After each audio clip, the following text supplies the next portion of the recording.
अभिनव झा की अनोखी कक्षा में आपका फिर से एक बार बहुत बहुत स्वागत है।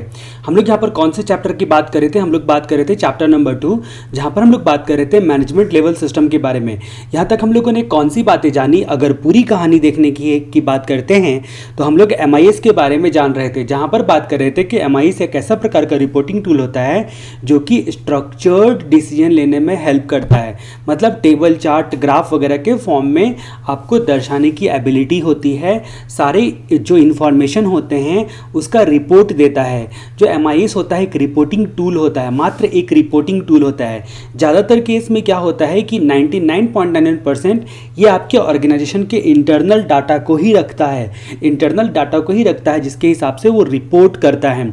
ये मैनेजमेंट लोगों के लिए काम की चीज़ है। गौरतलब है कि हर प्रकार के मैनेजमेंट लोग इसका उपयोग कर सकते हैं। जो MIS होता है वो कहाँ से इनपुट लेता है? वो TPS से इनपुट लेता है, ट्रांजैक्शन प्रोसेसिंग सिस्टम से इनपुट लेता है। अगर किसी TPS को भी रिपोर्टिंग टूल की तरह यूज़ किया जा सकता है तो उसको भी हम MIS बोल सकते हैं। अगर TPS को भी रिपोर्टिंग टूल की तरह इस्तेमाल किया जा सकता है तो हम उसको भी MIS बोल सकते हैं। मतलब ऐसा कोई हार्ड एंड फास्ट रूल नहीं है कि कोई TPS MIS नहीं होगा। जैसे कि अगर टैली में आप ट्रांजैक्शन रिकॉर्ड करते हो तो उसको एक एक्सटेंट तक आप ट्रांजैक्शन प्रोसेसिंग सिस्टम भी बोल सकते हो, लेकिन उसी टैली का उपयोग आप कभी कभी रिपोर्टिंग टूल के तौर पे करते हो, यानी कि आप एनालिसिस करने के लिए करते हो, तो उसको मैनेजमेंट इंफॉर्मेशन सिस्टम भी कह सकते हो। तो मैनेजमेंट इंफॉर्मेशन सिस्टम एक प्रकार का रिपोर्टिंग टूल होता है जो मैनेजमेंट को स्ट्रक्चर्ड रिपोर्टिंग करके देता है, स्ट्रक्चर्ड डिसीजन लेने में हेल्प करता है। स्ट्रक्चर मतलब प्री डिफाइंड, ठीक है। स्ट्रक्चर्ड के मतलब हम लोगों ने देखा था known, pre defined, routine type information, ठीक है। तो जहां पर आप बात करते हो कि जो MIS के बारे में, कैरेक्टरिस्टिक्स के बारे में हमने जाना था, तो MIS के कैरेक्टरिस्टिक्स में हम लोगों ने क्या जाना था? सबसे पहले मैनेजमेंट ओरिएंटेड, यानी कि मैनेजमेंट के हिसाब से होगा, जिस मैनेजमेंट को रिपोर्ट चाहिए ना उसके हिसाब से होना चाहिए। मैनेजमेंट डायरेक्टेड, यानी कि जो भी डिजाइनिंग एंड डेवलप करने का जो फेज होता है MIS में, उसमें डायरेक्टर भी, मैनेजमेंट भी इन्वॉल्व होना चाहिए, उसका भी डायरेक्शन होना चाहिए।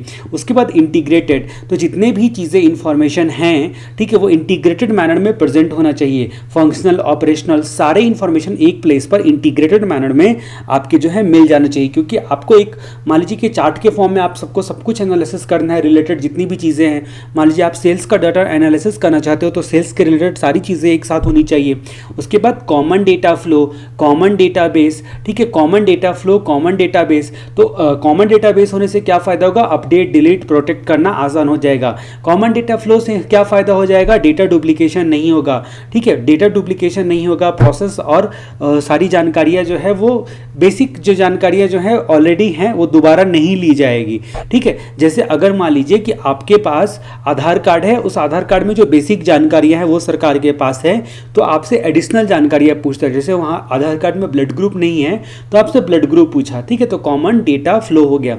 हैवी प्लानिंग मतलब 1 से 3 साल का एक आपको टॉपिक आएगा, इवैल्यूएशन ऑफ MIS को इवैल्यूएट करना, ठीक है। तो आपको MIS को इवैल्यूएट करने के लिए फ्यूचर नीड को ध्यान में रखना है, ठीक है, फ्लैक्सिबिलिटी को ध्यान में रखना है, ठीक है, फ्लैक्सिबिलिटी देखनी है, फ्यूचर नीड देखना है, तब आप MIS को अच्छे तरीके से इवैल्यूएट कर पाओगे। तो हेवी प्लानिंग, तो management oriented, management directed, integrated, common data flow, common database, heavy planning. और एक है सब सिस्टम कंसेप्ट। जब आप मिसकंसेप्शन देखें तो मिसकंसेप्शन में आपने क्या देखा कि सब सिस्टम सेलेक्ट करना आसान नहीं होता है। और उसके बाद जो है कंप्यूटराइज, तो कैरेक्टरिस्टिक्स ऑफ इफेक्टिव MIS में आपने क्या क्या जाना? एक तो जाना मैनेजमेंट ओरिएंटेड, दूसरा देखा मैनेजमेंट डायरेक्टेड। पिछले वीडियो में सारी चीज़ें आपको मैंने याद करवाई थी, integrated, common data flow, common database, heavy planning, सब सिस्टम कंसेप्ट, ठीक है, और कंप्यूटराइज। अगर कंप्यूटर वाला MIS होता है तो ज़्यादा अच्छा होता है। वैसे मिसकंसेप्शन ऑफ MIS में साफ साफ लिखा हो गया है कि कोई भी कंप्यूटर वाले रिपोर्टिंग सिस्टम को MIS हम नहीं कह सकते हैं, ठीक है। अब हम लोग बात कर रहे थे मिसकंसेप्शन ऑफ MIS के बारे में। मिसकंसेप्शन भी हम लोगों ने देख लिया था कि कोई भी कंप्यूटर बेस्ड इंफॉर्मेशन सिस्टम एक MIS है, ऐसा कहना गलत है। कोई भी रिपोर्टिंग सिस्टम एक MIS है, ये भी कहना गलत है। MIS को आप अगर मैनेजमेंट टेक्निक बोलो, बंच ऑफ टेक्नोलॉजी बोलो, या फिर ऑर्गेनाइजेशन में सिस्टम एंड प्रोसीजर का इंप्लीमेंटेशन बोलो, या फिर फाइल स्ट्रक्चर बोलो, हर एक चीज़ जो है बोला मिसकंसेप्शन है, कंप्यूटर वाला भी नहीं है, ठीक है। Study of MIS is about use of computer. MIS की स्टडी करना मतलब कंप्यूटर का यूज करना, ठीक है, ऐसा नहीं है, गलत फहमी है। MIS एक कंप्यूटर बेस्ड इंफॉर्मेशन सिस्टम है, जरूरी नहीं है कंप्यूटर वाला भी हो। अगर बोर्ड पर भी सारी चीज़ें सेल्स के डाटा को मैनेज मैंने अगर मेंटेन करके रखा है उसको पाई चार्ट फॉर्म में जैसे फॉर्म में प्रेजेंट करके ऐसा देता हूँ कि जो डिसीजन मेकर को हेल्प मिलेगा उसको देखकर, ठीक है, कि इस कौन से प्रोडक्ट का आगे चलकर सेल करना है, एबीसी एनालिसिस करने में हेल्प मिलेगा। तो जरूरी तो नहीं कि कंप्यूटर का इस्तेमाल किया, तो कोई भी कंप्यूटर बेस्ड इंफॉर्मेशन सिस्टम एक एमआईएस है। स्टडी ऑफ कंप्यूटर, जो एमआईएस होता है कंप्यूटर की स्टडी को कहते हैं। मैनेजमेंट इंफॉर्मेशन सिस्टम एक बंच ऑफ टेक्निक या बंच ऑफ टेक्नोलॉजी होता है। इंप्लीमेंटेशन ऑफ एमआईएस ऑर्गेनाइजेशन में सिस्टम एंड प्रोसीजर का इंप्लीमेंटेशन है। या एमआईएस एक प्रकार का फाइल स्ट्रक्चर है, ये सारी गलतफहमी है। उसके बाद एक्यूरेसी वाइटल रोल प्ले करता है। एक्यूरेसी जो है वाइटल रोल प्ले करता है। ज़्यादा डाटा का मतलब ज़्यादा इंफॉर्मेशन मतलब ज़्यादा अच्छा एमआईएस, ये भी बड़ी गलतफहमी है, ठीक है। तो बहुत सारे मिसकंसेप्शन है इन्हीं कंप्यूटर बेस्ड इंफॉर्मेशन सिस्टम इस एमआईएस, गलतफहमी नंबर 1। 2 नंबर की कोई भी रिपोर्टिंग सिस्टम है एमआईएस है। एमआईएस एक मैनेजमेंट टेक्निक है, बंच ऑफ टेक्नोलॉजी है। एमआईएस जो होता है ऑर्गेनाइजेशन में सिस्टम एंड प्रोसीजर का इंप्लीमेंटेशन है। स्टडी ऑफ एमआईएस कंप्यूटर का इस्तेमाल को कहते हैं। मोर डाटा मतलब ज़्यादा इंफॉर्मेशन है, और एक्यूरेसी ही सबसे भगवानी है। Accuracy plays vital role MIS के लिए, ऐसा जरूरी नहीं है। अब हम लोग बात कर रहे थे pre requisite of effective MIS के लिए। ये सारी बातें मैं आपको रिवाइज करवा रहा हूँ क्योंकि जो लास्ट पॉइंट हम लोग देखने के लिए जा रहे हैं जहाँ पर आपको काम आएगा। फिर हम लोग बात करते हैं कि मेन जो है क्या बोलते हैं प्री रिक्विजिट ऑफ इफेक्टिव में एमआईएस 4 होते हैं। कौन कौन से 4 होते हैं प्री रिक्विजिट? आपको एमआईएस के लिए क्या क्या प्री रिक्विजिट है? पहली बात तो आपके पास डाटाबेस होना चाहिए। दूसरा स्टाफ होना चाहिए। स्टाफ ऐसा वैसा नहीं, qualified system and management staff. उसके बाद टॉप मैनेजमेंट का सपोर्ट होना चाहिए। 3 बातें तो जरूरी है। टॉप मैनेजमेंट भाई साहब का सपोर्ट, डेटाबेस होना चाहिए, qualified system and management staff होना चाहिए, और control and maintenance of MIS होना चाहिए। अब यहाँ पर बोला कि आपके पास स्टाफ होना चाहिए। अब स्टाफ से रिलेटेड बहुत सारी बातें आपको आगे देखनी है। जब आप देखोगे कंस्ट्रेंट इन ऑपरेटिंग एमआईएस, तो स्टाफ तो चाहिए, तो एक्सपर्ट चाहिए, तो non availability of expert constraint of operating MIS होगा। दूसरा कि स्टाफ का कॉपरेशन नहीं मिलता है, ठीक है, तो ये कंस्ट्रेंट देखने को मिलेगा। स्टाफ का कॉपरेशन नहीं मिलता है, नॉन अवेलेबिलिटी ऑफ जो है वो स्टाफ होता है एक्सपर्ट का। और एक बार जब आप देखते रहोगे लिमिटेशन, तो लिमिटेशन में आप क्या देखोगे, जो स्टाफ लोगों का जो फैक्टर होता है ना, जो दिल दुखाने वाला फैक्टर होता है, नॉन क्वांटिटेटिव फैक्टर्स को कंसीडर नहीं किया जाता है, ठीक है। तो कंस्ट्रेंट में बोले कि स्टाफ मिलता नहीं है, अगर मिलता भी है तो कॉपरेट नहीं करता है, आप कंस्ट्रेंट में देखोगे ये 2 पॉइंट। और लिमिटेशन में स्टाफ से रिलेटेड बातें क्या देखोगे, जो आपका नॉन क्वांटिटेटिव फैक्टर्स यानी कि स्टाफ का जो भी एक्सपर्ट होते हैं या लोग होते हैं उसके इमोशन को, सेंटीमेंट्स को, मोरल को, एथिक्स को इग्नोर किया जाता है एमआईएस में, ठीक है। ये लिमिटेशन में देखोगे। तो इसीलिए मैंने बोला कि आपको फिर से एक बार जो है वो जाना जरूरी है। तो database, qualified system and management staff, support to top management, और कंट्रोल एंड मेंटेनेंस, सारी चीज़ों को पिछले वीडियो में हम लोगों ने देख लिया था। मेरा बस एक ये था मकसद कि आपको एक चीज़ आइडिया लग जाए कि हाँ आगे चल के कैसे कैसे करके ये सारी चीज़ें आपको काम आने वाली है, कैसे आप कनेक्टेड करोगे। तो मिसकंसेप्शन हम लोगों ने देख लिया, pre requisite of effective MIS देख लिया, इसमें डेटाबेस वगैरह सबकी खासियत वो सब हम लोग पिछले वीडियो में डिस्कस कर चुके कि डेटाबेस की कैसी खासियत होनी चाहिए। तो यूजर ओरिएंटेड होना चाहिए, कॉमन सोर्स होना चाहिए, ठीक है। और उसके बाद जो है क्या होना चाहिए, ऑथराइज पर्सन केवल डेटाबेस पर एक्सेस करे, और सेपरेट अथॉरिटी होनी चाहिए डीबीएमएस के लिए, डीबीएमएस की तरह, ठीक है। ये सारी बातें डेटाबेस की कैरेक्टरिस्टिक्स आपने पहले देखे थे कि pre requisite of effective MIS में डेटाबेस की क्या क्या कैरेक्टरिस्टिक्स है। उसके बाद आपने pre requisite of effective MIS में देखा था स्टाफ 2 प्रकार के चाहिए होते हैं, एक आपका सिस्टम एंड कंप्यूटर एक्सपर्ट, दूसरा मैनेजमेंट एक्सपर्ट, ठीक है। उसके बाद देखा टॉप मैनेजमेंट का सपोर्ट क्यों चाहिए था, तो प्रायोरिटी के लिए, प्रोजेक्ट की रिसोर्सेज के लिए, और सारे फैक्ट एंड बेनिफिट जब हम बताएंगे एमआईएस का टॉप मैनेजमेंट को तो वो कॉपरेट करेंगे। तो प्रायोरिटी, रिसोर्सेज और कॉपरेशन के लिए मुख्य तौर पर जो है टॉप मैनेजमेंट का सपोर्ट को pre requisite of effective MIS बताया गया। एक बात और आपको ध्यान में रखनी है कि इवैल्यूएशन ऑफ एमआईएस करके एक टॉपिक था, ठीक है। इवैल्यूएट करोगे एमआईएस को, कैसे इवैल्यूएट करोगे, तो फ्यूचर नीड को कितना ध्यान में रखा है, फ्यूचर नीड को भाई साहब ने कितना ध्यान में रखा है कि इस तरह से इवैल्यूएट करोगे।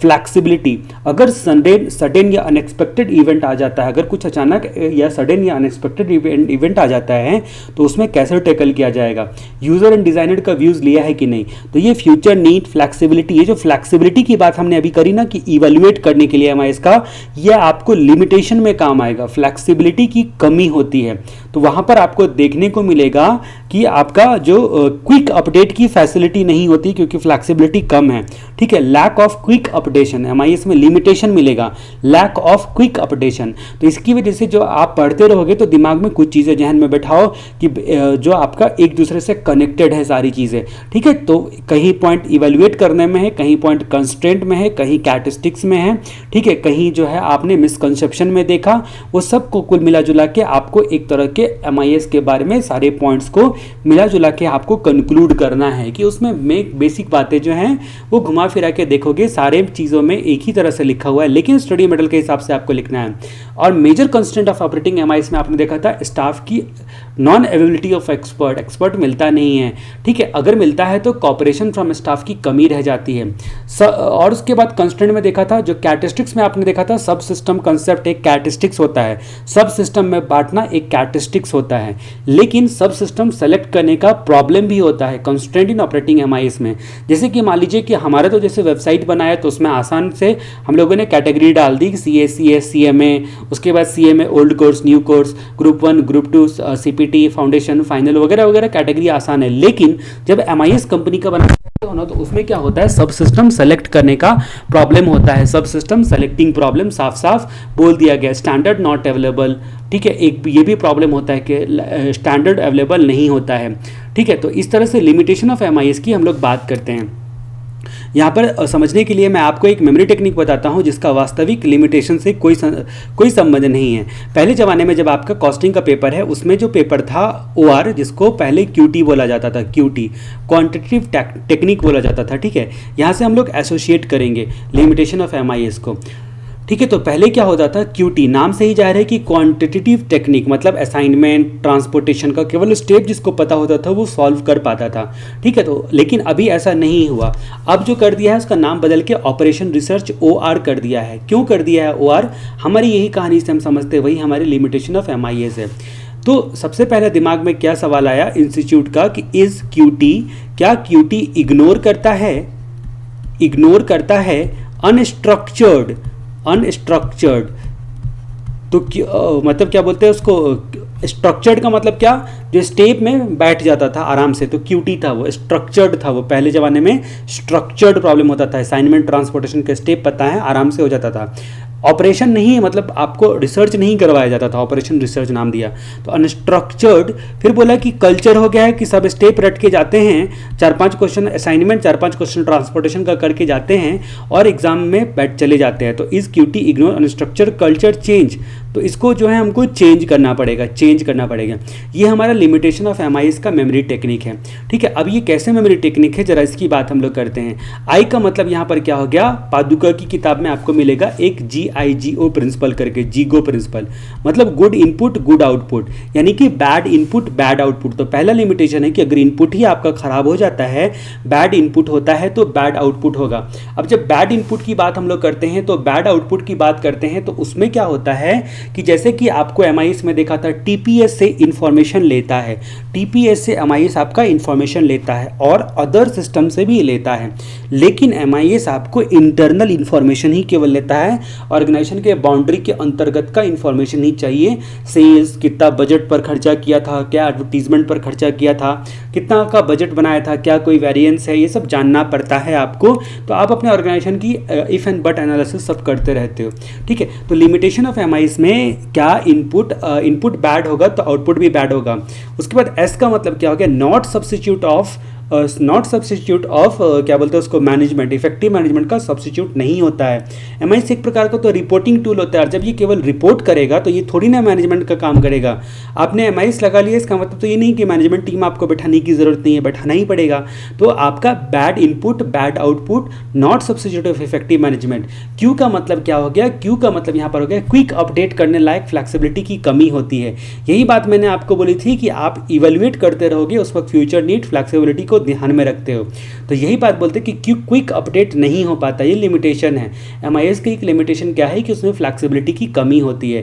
टी का मतलब मैंने आपको बताया था, स्टैंडर्ड अवेलेबल नहीं होता है। कांस्टेंट इन ऑपरेटिंग एमआईएस में स्टैंडर्ड अवेलेबल क्या बोलते हैं, नहीं होता है। तो यहाँ पर टी का मतलब ही टेलर मेड पैकेज अवेलेबल नहीं होता है। हर तरह के एडिशन पर फिट बैठने लायक कोई एक टेलर मेड पैकेज अवेलेबल नहीं होता है। ठीक है, तो ये बात आती है कि कोई टेलर मेड पैकेज अवेलेबल नहीं होता है। तो आई का मतलब आपने देखा bad input bad output. S का मतलब आपने देखा जो बोलते हैं सब्स्टिट्यूट नहीं है टॉप मैनेजमेंट का। क्यू का मतलब क्विक अपडेट करने लायक फ्लेक्सिबिलिटी की कमी होती है। टी का मतलब टेलर मेड पैकेज अवेलेबल नहीं होता है। इग्नोर का मतलब मैं आपको बताता हूँ। स्टाफ में हमने क्या देखा था कि pre requisite of effective MIS में स्टाफ की भी ज़रूरत है हमको। ठीक है, तो आपका जो है staff system expert management expert constant में आपने देख लिया था कि एक्सपर्ट मिलता ही नहीं है, नॉन अवेलेबिलिटी ऑफ एक्सपर्ट और lack of cooperation from staff. क्यों? क्योंकि इग्नोर करता है ये स्टाफ के इमोशन को, सेंटीमेंट्स को, यानी कि नॉन क्वांटिटेटिव फैक्टर्स जैसे कि मोरल, इथिक्स, एटीट्यूड को इग्नोर करता है। फिर बोलता है कि अनस्ट्रक्चर्ड एमआईएस में आपने देखा था स्ट्रक्चर्ड प्रॉब्लम के लिए एमआईएस होता है, तो अनस्ट्रक्चर्ड प्रॉब्लम के लिए यूजफुल नहीं होता है। और बिजनेस हर वक्त एक जैसा तो रहता नहीं है, अनस्ट्रक्चर्ड प्रॉब्लम के लिए यूजफुल नहीं होता है। अनस्ट्रक्चर मतलब जो प्री डिफाइंड नहीं है, कोई खास जो है उसका ये नहीं है, जैसे कि डिमांड फॉरकास्ट करना है, वेदर फॉरकास्ट करना है, सिक्योरिटी मार्केट के ट्रेंड को समझना है। ठीक है, तो कोई खास वो स्ट्रक्चर्ड उसको नहीं बोल सकते। उसके बाद बात करते हैं कि एमआईएस वहाँ इफेक्टिव नहीं होता है जहाँ पर इंफॉर्मेशन शेयर करने का कल्चर नहीं है। तो कल्चर का मतलब इन एमआईएस इफेक्टिव नहीं हो पाएगा जहां पर इंफॉर्मेशन शेयर करने का कल्चर नहीं है। जिस ऑर्गेनाइजेशन में भी डिपार्टमेंट लोग आपस में कंपटीशन करते हैं या अदरवाइज किसी कारण से इंफॉर्मेशन शेयर करने का कल्चर नहीं है, वहाँ एमआईएस इफेक्टिव नहीं होता है। जहाँ तक चेंज की बात करते हैं तो चेंज क्या बोलता है, ऑर्गेनाइजेशनल स्ट्रक्चर में ऑर्गेनाइजेशनल स्ट्रक्चर में जिनका भी लगातार चेंज होते रहता है। ठीक है, जिनका जो organisational structure top level, middle level, lower level management का कैटेगरी में जो है ना, वो जो स्ट्रक्चर उसका बेस रहता ही नहीं है, हमेशा वो फ्रिक्वेंटली चेंज होते रहता है, वहाँ पर भी एमआईएस काम की चीज़ नहीं है। तो ये सारे कुछ लिमिटेशन ऑफ एमआईएस होते हैं जो आपको ध्यान में रखना है। तो एक बार आप इसको अच्छे तरीके से रिवाइज कर लो, 2-4 बार आपको रिवाइज करो, एक बार बिना देखे लिखने की कोशिश करो। ठीक है, जैसे ही मैं ये टॉपिक को ख़त्म करता हूँ, आप उसको पॉज करो और पॉज करने के बाद पेपर पेन लेके बिना देखे लिखने की कोशिश करो, तो मेमोरी मंत्र का आपको फ़ायदा हो जाएगा कि चीज़ें आपको याद हो जाएंगी। तो लिमिटेशन ऑफ एमआईएस में हम लोगों ने देखा कि बैड इनपुट बैड आउटपुट। ठीक है, कभी भी पढ़ना चाहिए, या फिर आप जब भी कोई भी सब्जेक्ट के लिए जब टीचर सेलेक्ट करते रहते हो तो आप ध्यान में ज़रूर रखो कि आपको सिर्फ पढ़ाने से और समझाने से नहीं होता है। आपको सिलेबस बहुत बड़ा है, याद रखना उसको डिफ़िकल्ट होता है, बार बार रिवाइज़ करना। तो याद करवाने के लिए क्या टेक्निक्स बताए गए हैं, याद करवाने के लिए कितनी बार रिवीजन करवाया गया है, सारी चीज़ों को फर्स्ट क्लास से आपको ऐसे करके खींच के अगर लाते हैं तो वो इफेक्टिव वे ऑफ स्टडी होता है। ठीक है, ऐसे पढ़ते चले जाओ और भूलते चले जाओ, ये कोई उचित नहीं है। और रिवीजन खुद से भी नहीं कर पाते हो, इसकी वजह से बार बार रिवीजन करना के लिए वीडियो शॉर्ट जो 1 day revision video, LMR videos जिसको बोलते हो, वो सारी चीज़ें होनी आवश्यक है, क्योंकि आप फटफट देख लो कि जो कुछ भी आपने पढ़ा था बैक की चीज़ें आप रिकॉल कर सको जल्दी जल्दी में ही। तो बैड इनपुट मतलब bad output, limitation of MIS. दूसरा कि not substitute of effective management, यह मात्र एक रिपोर्टिंग टूल होता है। क्विक अपडेट करने लायक फ्लेक्सिबिलिटी की कमी होती है। टेलर मेड पैकेज अवेलेबल नहीं होता है। तो इस क्विटी तक तो उम्मीद करता हूँ आपको याद हो गया। इग्नोर का मतलब नॉन क्वांटिटेटिव फैक्टर्स जैसे कि मोरल, इथिक्स, एटीट्यूड इग्नोर करता है। अनस्ट्रक्चर्ड मतलब क्या हो गया कि अनस्ट्रक्चर्ड प्रॉब्लम के लिए यूजफुल नहीं होता है।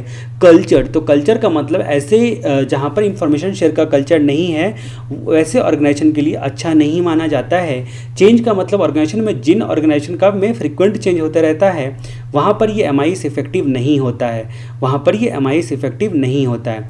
ये सारी बातें हम लोगों ने जानी।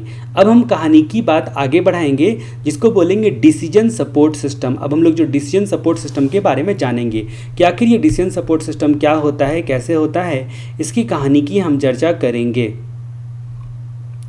तो उम्मीद करता हूँ कि आप जो है लिमिटेशंस ऑफ एमआईएस तक अच्छे तरीके से याद करोगे। अब हम लोग बात करते हैं डिसीजन सपोर्ट सिस्टम के बारे में। जाहिर सी बात है कि ये नाम से जाहिर है डिसीजन सपोर्ट सिस्टम। ठीक है, जैसे कि आपने क्या बोलते हैं एक जो ऐप जो है वो डेवलप हो रहा है, सरकार ने बोला है अनाउंसमेंट, शायद आप जब ये वीडियो सुन रहे होगे तो उस वक्त वो ऐप ऑलरेडी जो है वो आ चुका होगा, ठीक है। वो ऐप में क्या होगा कि आपसे पूछा जाएगा कि आप फॉरेन से आए हो क्या, किसी कोरोना पेशेंट से मिले हो क्या, सारे क्वेश्चंस आप ही से पूछ लिए जाएंगे और आपका रिस्क स्टेटस क्या है वो आपको बता दिया जाएगा। तो सारे सवाल आपसे पूछते चला गया, ऐसा कंप्यूटराइज सिस्टम। तो डिसीजन सपोर्ट सिस्टम एक कंप्यूटराइज सिस्टम होता है। बिजनेस सपोर्ट करने के लिए डिसीजन सपोर्ट सिस्टम आपका एक कंप्यूटराइज सिस्टम होता है जो कि कंप्लीटली सॉफ्टवेयर बेस्ड होता है, सॉफ्टवेयर बेस्ड डिज़ाइन होता है, ठीक है, जिसमें सॉफ्टवेयर में कई सारे टूल्स के सेट होते हैं जो ह्यूमन डिसीजन लेने में हेल्प करता है। जैसे कि मान लीजिए कि आपको शेयर में पैसे इन्वेस्ट करने हैं तो आपसे सवाल पूछते चले जाएंगे, कितना इन्वेस्ट करना है, क्या इन्वेस्ट करना है, मतलब रिस्क कितना लेना है, लॉन्ग टर्म के लिए करना है या शॉर्ट टर्म के लिए करना है, ठीक है। तो हर एक लेवल के मैनेजमेंट को, top level, middle level, lower level, सारे मैनेजमेंट को आपको डिसीजन लेना होता है और आसानी से यूज़ करने लायक ये एक प्रकार का क्या बोलते हैं टूल होता है, ठीक है, जो कि इंटरनल और एक्सटर्नल दोनों इन्फॉर्मेशन को कंसिडर करता है। MIS की तरह नहीं होता है कि केवल ऑर्गेनाइजेशन के इंटरनल इन्फॉर्मेशन को ही लेगा और एक्सटर्नल वातावरण की इन्फॉर्मेशन को भी ले सकता है, यानी कि इंटरनेट वगैरह से जो डाटा इंपॉर्टेंट होते हैं उस डिसीजन से रिलेटेड, लेकिन हाँ डिसीजन ओरिएंटेड होता है, उसका फोकस केवल डिसीजन की तरह होता है, बाकी कुछ नहीं होता है। क्या बोलते हैं, मैनेजमेंट की जजमेंट पे DSS का इम्पैक्ट दिखता है, मैनेजमेंट को मतलब अच्छा डिसीजन होता है इसकी वजह से, ठीक है। DSS जो होता है, जैसे ही दिमाग में आता है डिसीजन सपोर्ट सिस्टम, एक शब्द आपके दिमाग में आना चाहिए जो कि कंपोनेंट में आपको देखने को मिलेगा। DSS का जो कंपोनेंट, मेन कंपोनेंट होता है उसको मॉडल बेस कहा जाता है। क्या कहा जाता है उसको? मॉडल बेस कहा जाता है, ठीक है, मॉडल बेस। तो DSS की चर्चा जब होगी ना तो इस मॉडल बेस का उपयोग, वर्ड का उपयोग जरूर कर देना है। फिर डिसीजन सपोर्ट सिस्टम में आपसे इंटरेक्शन होता है यूज़र से, तो उसके लिए लैंग्वेज की आवश्यकता होती है। तो general purpose planning language, special purpose planning language, दो प्रकार का प्लानिंग लैंग्वेज होता है। फिर डिसीजन सपोर्ट सिस्टम का जो डेटाबेस होता है वो एडवांस किस्म का डेटाबेस होता है, ठीक है। ये आपको देखने को मिलेगा कि एडवांस किस्म का डेटाबेस होता है जिस पर डिसीजन को जो है इम्प्लीमेंट किया जाता है। इम्प्लीमेंट करने के अलग अलग तरीके होते हैं, ठीक है, वो सारी चीज़ें आपको देखने को मिलेगी, ठीक है। तो डिसीजन सपोर्ट सिस्टम की जहाँ तक बात करते हैं तो इसमें क्या होता है कि आप इंटरेक्ट करते हो, जिसके लिए लैंग्वेज की आवश्यकता पड़ती है, जिसको प्लानिंग लैंग्वेज कहा जाता है। दो प्रकार के प्लानिंग लैंग्वेज होते हैं, एक जनरल पर्पस और दूसरा स्पेशल पर्पस प्लानिंग लैंग्वेज, ठीक है। स्पेशल पर्पस प्लानिंग लैंग्वेज क्या होता है? स्पेशल पर्पस के लिए स्पेशली बना डिज़ाइन किया गया होता है, ठीक है। लेकिन जनरल पर्पस जो होता है वो आपका प्लानिंग लैंग्वेज आप DSS में वही यूज़ कर सकते हो। स्पेशल पर्पस यानी कि अगर मान लीजिए कि जैसे बेटिंग करना है, ठीक है, जुआ सट्टाबाजी खेलना है, तो आप जो है वो क्या बोलते हैं गोवा जाते हो, गोवा में आप क्या बोलते हैं क्रूज पे जाते हो, ठीक है। वहाँ पर जो है अगर मान लीजिए कि तो वो स्पेशल पर्पस लैंग्वेज होता है कि कुछ चीज़ें स्पेसिफिक टास्क के लिए जो है आपको सपोर्ट करता है, तो डिसीजन सपोर्ट सिस्टम, ठीक है। तो DSS एक कंप्यूटर बेस्ड सिस्टम होता है, पहली बात याद रखनी है। दूसरा कि इसमें सॉफ्टवेयर बेस्ड होता है, ठीक है, कंप्यूटराइज सॉफ्टवेयर बेस्ड सिस्टम होता है जिसमें कई टूल्स का सेट होता है, जिसका मुख्य कंपोनेंट मॉडल बेस होता है और हर एक लेवल ऑफ मैनेजमेंट को डिसीजन लेने में यह हेल्प करता है, ठीक है। प्लानिंग लैंग्वेज की सहायता से इसमें इंटरेक्शन करने की एबिलिटी होती है यूज़र के साथ। कैरेक्टरिस्टिक्स ऑफ DSS की हम लोग बात करते हैं, तो जब कैरेक्टरिस्टिक्स ऑफ DSS की बात जैसे ही आती है तो आपके दिमाग में एक कहानी याद आनी चाहिए, आपके दिमाग में एक कहानी याद आनी चाहिए। चलो उस कहानी की अब हम लोग चर्चा करते हैं। यहाँ पर क्या होता है कि आपने सोचा एक व्हाट्सएप ग्रुप बनाने का, इसका वास्तविक कैरेक्टरिस्टिक्स से कोई संबंध नहीं है, और जब कोई संबंध नहीं वास्तविक जीवन से होता है तो उसको आप क्या बोलते हो? उसको आप बोलते हो क्या बोलते हैं? Association method of memory technique. तो आपने सोचा कि हर एक लेवल के स्टूडेंट्स को उसमें रखेंगे, मतलब CPT, फाउंडेशन, फाइनल, इंटर सबको रखेंगे, ठीक है। अब उसमें क्या करेंगे? ग्रुप डिस्कशन करेंगे, ग्रुप डिसीजन। तो डिसीजन को जगह पर आप ग्रुप डिस्कशन जो है वो दिमाग में लेके चलो, ठीक है। उसके बाद जहाँ तक बात करते हैं कि ग्रुप डिस्कशन में ये भी ऐसा नहीं कि इतना स्ट्रिक्ट रहेंगे कि इसमें केवल नोट शेयर करना है या इसमें केवल फ़ोटो को खींच के शेयर करना है क्वेश्चंस का या वीडियो सेंड करना है, ठीक है। वो फ्लैक्सिबल एंड अडेप्टेबल रहेगा। मतलब हम लोग सिचुएशन के हिसाब से देखेंगे कि एग्ज़ाम कितना दूर है, उस हिसाब से शेयरिंग वगैरह उस पर करेंगे उसके बाद। लेकिन हाँ, एक बात ज़रूर है कि फोकस ऑन एग्ज़ाम, तो फोकस ऑन डिसीजन फोकस रहेगा। ये सब कैरेक्टरिस्टिक्स मैं लिख रहा हूँ, ठीक है, बातों बातों में आपको कैरेक्टरिस्टिक्स मैं बता रहा हूँ। फिर बोलते हैं कि ये जो ग्रुप का जो पॉलिसी होगा वो ईजी टू यूज़ होगा, ठीक है। वो जो व्हाट्सअप वगैरह होगा उसमें ईजी टू यूज़ होगा। ग्रुप में हम लोग ज़्यादा इंक्रिप्शन, रेस्ट्रिक्शन सब नहीं डालेंगे, कंडीशन सब नहीं डालेंगे। और यहाँ तक बात करते हैं कि ऐसा नहीं है कि नए नए प्रॉब्लम को डीएसएस में कैपेबिलिटी होती है ना अनस्ट्रक्चर्ड को भी डील करने की, तो ये एमआईएस की तरह स्ट्रक्चर्ड हर बार एमआईएस खोल के हमको देखने की जरूरत नहीं है, स्ट्रक्चर्ड प्रॉब्लम को डील करने की भी एबिलिटी होगी। ठीक है, क्या होगी ये सोचना कैरेक्टरिस्टिक्स कहलाता है और क्या है ये जानना फीचर्स कहलाता है। ठीक है, उसके बाद जहाँ तक बात करते हैं यूज़र फ्रेंडली होगा, यूज़र फ्रेंडली होगा क्योंकि सीपीटी के बच्चे भी इसमें रहेंगे तो यूज़र फ्रेंडली होगा। जहाँ तक बात करते हैं कि ग्रुप में अगर मेंबर बढ़ गए तो एक्सटेंडेबल होगा, यानी कि नए ग्रुप हम लोग सेम नाम का बना लेंगे। ठीक है, एक्सटेंडेबल ये भी होगा। उसके जहाँ तक बात करते हैं कि एक डिसीजन मेकिंग के लिए परफेक्ट टूल माना जाएगा, टूल। और यहाँ तक बात करते हैं कि जो भी आपकी पढ़ाई होगी ना, आपकी पढ़ाई अच्छी हो गई यानी कि मैनेजर्स का जजमेंट पर डीएसएस का इम्पैक्ट दिखेगा। वो अगर आप उस ग्रुप में तभी रहोगे जब आपका पढ़ाई अच्छा हो रहा है, नहीं तो आप एग्जिट होके जा सकते हो। इसका मतलब क्या हो गया, मैनेजर्स के जजमेंट पर डीएसएस का इम्पैक्ट दिखना चाहिए। ठीक है, तो इम्पैक्ट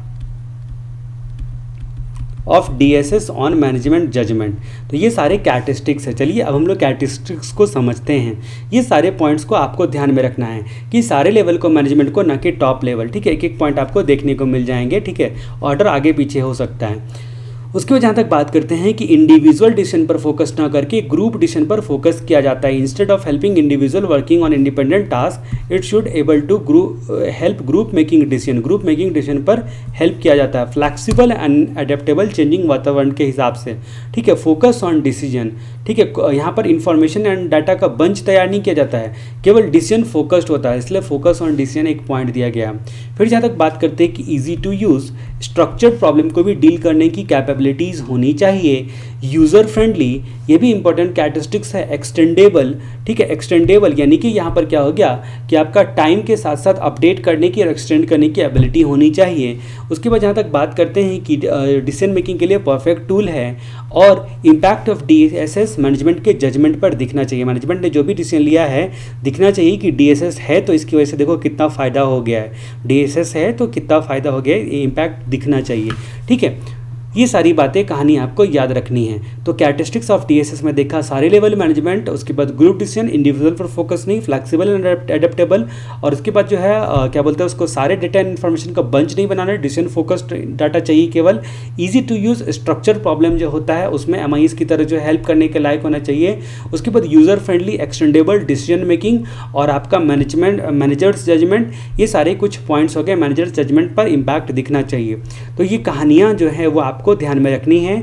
जहाँ से हम लोगों ने जाना कैरेक्टरिस्टिक्स ऑफ डीएसएस, अभी आप उसको पॉज करोगे और एक बार बिना देखे लिखने का ट्राई करोगे। ठीक है, बिना एक बार दिमाग में सोचोगे क्या क्या है, तो आप एक बार राइटिंग करोगे ना तो ये पॉइंट्स आपको अपने आप रिकॉल हो जाएंगे, एग्जाम में आपको बहुत फायदा होगा।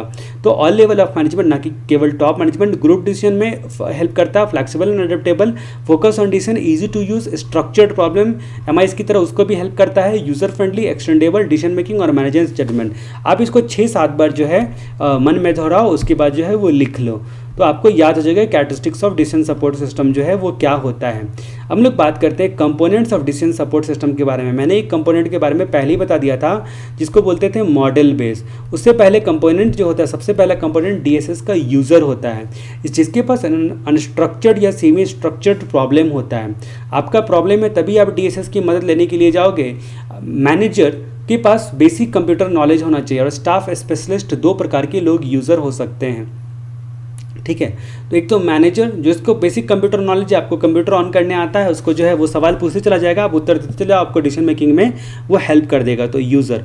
दूसरा कि स्टाफ स्पेशलिस्ट के अंदर एनालिटिकल एबिलिटीज़ होती है, कॉम्प्लेक्स प्रॉब्लम के लिए आपको एक्सपर्ट स्टाफ की ज़रूरत होती है। तो पहला तो कंपोनेंट बोल दिया सीधा सीधा यूज़र, दूसरा कंपोनेंट बोला डेटाबेस, दूसरा कंपोनेंट बोला database. Pre requisite of effective MIS में भी हम लोगों ने देखा था कि सबसे पहला था डेटाबेस, दूसरा था जो है स्टाफ था, यानी कि यहाँ पर इसको यूज़र के नाम से पुकारा गया। उसके बाद तीसरा आएगा मॉडल बेस। यहाँ पर जो है डेटाबेस है उसके बारे में विशेष बात दी गई है, इम्प्लीमेंटेशन का तरीका भी यहाँ पर बताया गया है डीएसएस में। तो हम लोग बात करते हैं कि जो यहाँ पर मैनेजर एंड स्टाफ स्पेशलिस्ट हम लोगों ने यूज़र में देखा।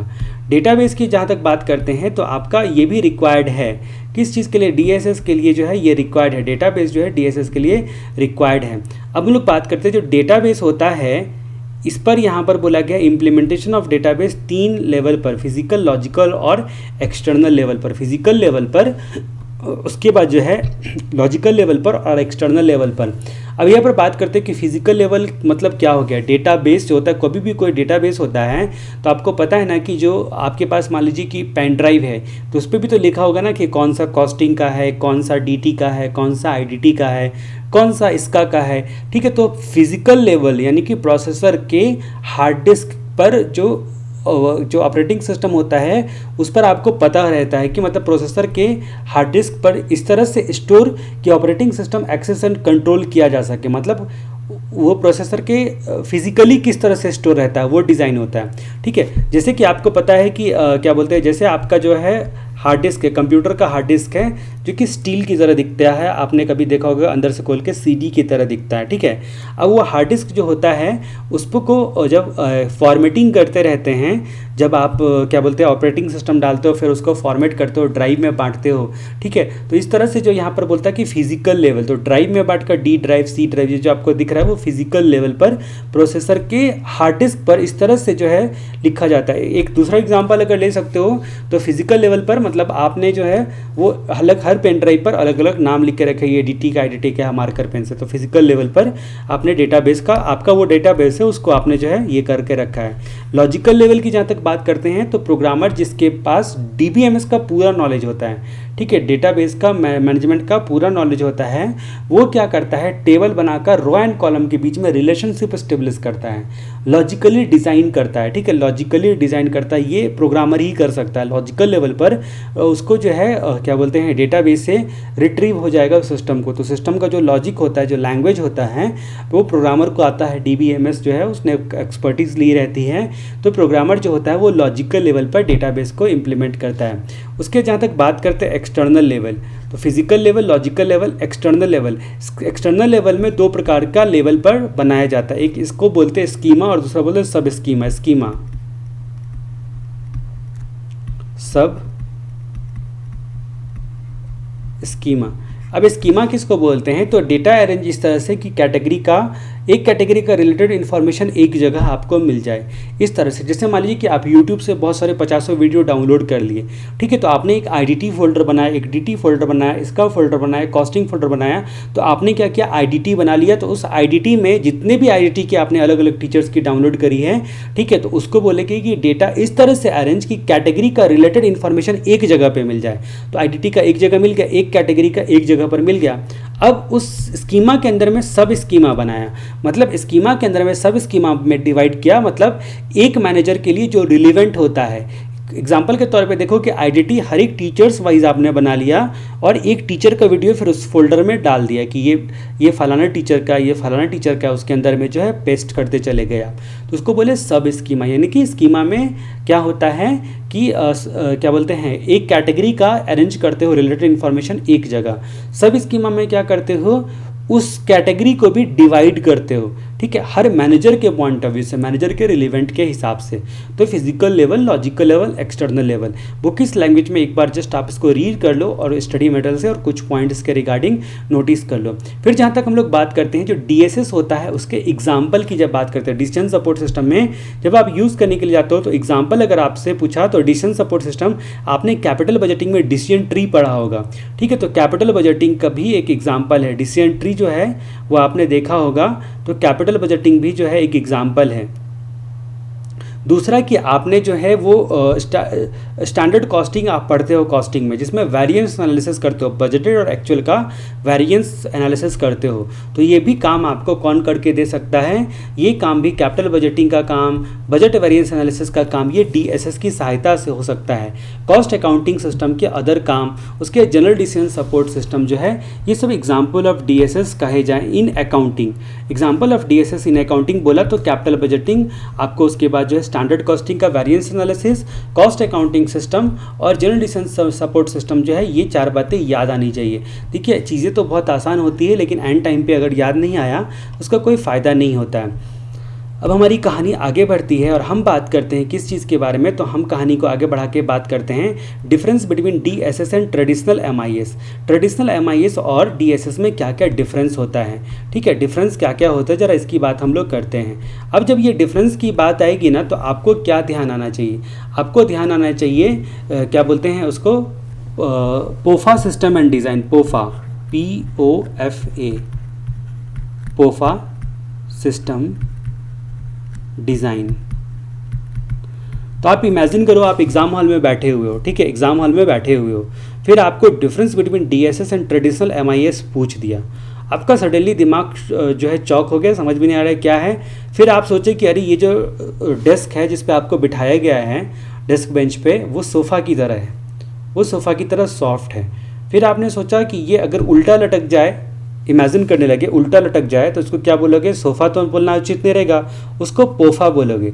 लेकिन वो कौन से सिस्टम से काम करेगा, क्या उसका डिज़ाइन होगा। अचानक से आप difference between DSS and MIS याद कर रहे थे, आपको पोफा या पोफा, सोफ़ा से पोफा हो गया, और एनालिसिस एंड डिज़ाइन। तो ये सारे डिफरेंस के पॉइंट है। पी का मतलब क्या हो गया, फिलॉसफी, पी का मतलब फिलॉसफी, उसके बाद ओ का मतलब ओरिएंटेशन, उसके बाद फ्लैक्सिबिलिटी, और उसके बाद जो है फ्लैक्सिबिलिटी के बाद कौन सा पॉइंट है आपका, एनालिटिकल कैपेबिलिटी, और उसके बाद जो है सिस्टम एनालिसिस और सिस्टम डिज़ाइन, सिस्टम एनालिसिस और सिस्टम डिज़ाइन, ठीक है। तो पोफा, एनालिसिस एंड डिज़ाइन आप कह सकते हो। तो ये सारे डिफरेंस के पॉइंट है जो कि पॉइंट के हिसाब से आपको याद रखने की। तो फिलॉसफी, तो डीएसएस और एमआईएस की जहाँ तक हम लोग बात करते हैं, तो फिलॉसफी क्या क्या है, डीएसएस जो है यूज़र को टूल प्रोवाइड करता है, डेटाबेस प्रोवाइड करता है, और क्या बोलते हैं उसके मॉडल बेस प्रोवाइड करता है, और प्रोग्रामिंग लैंग्वेज देता है।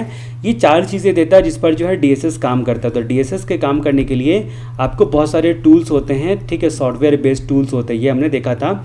उसके बाद डेटाबेस हम के बारे में भी हम लोगों ने जाना कि ये भी डेटाबेस, और उसके बाद मॉडल बेस और कम्युनिकेट कैसे करेगा, इंटरेक्ट कैसे करेगा, उसके लिए लैंग्वेज देता है, प्लानिंग लैंग्वेज जिसको बोला गया।